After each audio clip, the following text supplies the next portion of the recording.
Try ಮಾಡಿ ಆಚಿ chicken masala. ಶಾಸಕ ಚಂದ್ರು ಲಮಾಣಿ ಲೋಕಾಯುಕ್ತ ಬಲೆಗೆ ಕೇಸ್ಗೆ ಸಂಬಂಧಪಟ್ಟಂತೆ ದಾವಣಗೆರೆಯಲ್ಲಿ ಬಿಜೆಪಿ ರಾಜ್ಯಾಧ್ಯಕ್ಷ ಬಿವೈ ವಿಜೇಂದ್ರ ರಿಯಾಕ್ಟ್ ಮಾಡಿದ್ದಾರೆ. ಈಗಷ್ಟೇ ಮಾಹಿತಿ ಸಿಕ್ಕಿದೆ, ತಿಳ್ಕೊಂಡು ನಾನು ಮಾತಾಡ್ತೇನೆ ಅಂತ ಅವರು ರಿಯಾಕ್ಟ್ ಮಾಡಿದ್ರು. ಇನ್ನೊಂದು ಕಡೆ ಈ ಬಾಗಲಕೋಟೆಯಲ್ಲಿ ಏನೋ ಒಂದು ಕಲ್ಲು ತೂರಾಟ ನಡೆದಿತ್ತು, ಈ ವಿಚಾರಕ್ಕೆ ಸಂಬಂಧಪಟ್ಟಂತೆಯೂ ಕೂಡ ಅವರು ರಿಯಾಕ್ಟ್ ಮಾಡಿದ್ರು.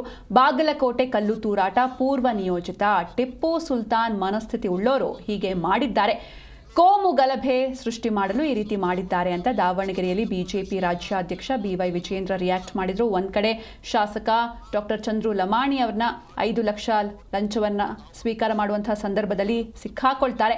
ಈ ವಿಚಾರಕ್ಕೆ ಸಂಬಂಧಪಟ್ಟಂತೆ ದಾವಣಗೆರೆಯಲ್ಲಿ ಬಿಜೆಪಿ ರಾಜ್ಯಾಧ್ಯಕ್ಷ ಬಿವೈ ವಿಜೇಂದ್ರ ರಿಯಾಕ್ಟ್ ಮಾಡಿದ್ದಾರೆ. ಪ್ರಜಾಪ್ರಭುತ್ವದ ಕಗ್ಗೊಲೆ ಮಾಡುವಂಥ ಕೆಲಸ ಕಾಂಗ್ರೆಸ್ ಸರ್ಕಾರ ಬಂದಾಗಿನಿಂದ ಆಗ್ತಾ ಇದೆ. ಬೆಳಗಾವಿನಲ್ಲಿ ವಿರೋಧ ಪಕ್ಷದ ವಿರೋಧವನ್ನು ಲೆಕ್ಕಿಸದೆ ದ್ವೇಷ ಭಾಷಣದ ಕಾಯ್ದೆನ ತಂದರು, ವಿರೋಧ ಪಕ್ಷದ ಬಾಯನ್ನು ಮುಚ್ಚಿಸಬೇಕು ಅಂತೇಳಿ. ತದನಂತರದಲ್ಲಿ ಬೆಂಗಳೂರಿನಲ್ಲಿ ವಿಧಾನಸೌಧದ ಒಳಗಡೆ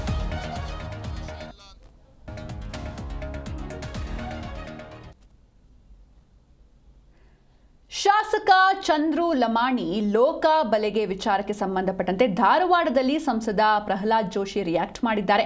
ಅದರ ಬಗ್ಗೆ ನನಗೆ ಕಂಪ್ಲೀಟ್ ಮಾಹಿತಿ ಇಲ್ಲ, ಜನಪ್ರತಿನಿಧಿಗಳು ಜವಾಬ್ದಾರಿಯಿಂದ ಇರಬೇಕು, ಜನರ ಕೆಲಸ ಮಾಡಲು ಬಂದಿರೋದವರು ಸಾರ್ವಜನಿಕ ಬದುಕಿನಲ್ಲಿ ಆದರ್ಶವಾಗಿರಬೇಕು ಅಂತ ಧಾರವಾಡದಲ್ಲಿ ಸಂಸದ ಪ್ರಹ್ಲಾದ್ ಜೋಶಿ ರಿಯಾಕ್ಟ್ ಮಾಡಿದ್ದಾರೆ. ಅದರ ಬಗ್ಗೆ ನನಗೆ ಪೂರ್ತಿ ಮಾಹಿತಿ ಇಲ್ಲ, ನಾನು ಸಂಪೂರ್ಣ ಮಾಹಿತಿ ಪಡೆದುಕೊಳ್ತಾ ಇದ್ದೇನೆ. ಆದರೆ ಇಷ್ಟು ಮಾತ್ರ ನಾನು ಹೇಳ್ಬೋದು, ಜನಪ್ರತಿನಿಧಿಗಳಾದವರು ಭಾಳ ನಾವು ಕಾಷಿಯಸ್ ಆಗಿರಬೇಕು ಮತ್ತು ಜನರ ಕೆಲಸ ಮಾಡಲಿಕ್ಕೆ ಬಂದಿರೋದು ನಾವು. ಹಾಗಾಗಿ ಇದ್ರ ಬಗ್ಗೆ ಪ್ರಾಥಮಿಕ ವರದಿಗಳನ್ನು ಗಮನಿಸಿದಾಗ ಇದು ಸ್ವಲ್ಪ ಮನಸ್ಸಿಗೆ ಕಿರಿಕಿರಿ ಆಗುವಂಥ ವಿಷಯ, ಮನಸ್ಸಿಗೆ ನೋವು ಆಗ್ತದೆ. ಯಾಕಂದ್ರೆ ಸಾರ್ವಜನಿಕ ಬದುಕಿನಲ್ಲಿ ನಾವು ಜನರಿಗೆ ಆದರ್ಶವಾಗಿರಬೇಕು. ಇದು ಅವ್ರು ಮಾಡಿದ್ದಾರೆ ಮಾಡಿಲ್ಲ ಈ ಕನ್ಕ್ಲೂಷನ್ ನಾನು ಬರ್ತಾ ಇಲ್ಲ, because I don't know entire case. ಅದಕ್ಕೆ ಅದನ್ನು ಈಗ ಹಂಗೆ ಮಾಧ್ಯಮದಲ್ಲಿ ಬರ್ತಾ ಇದೆ. I have told my people to get all facts, after that ನಾ ಮಾತಾಡ್ತೀನಿ.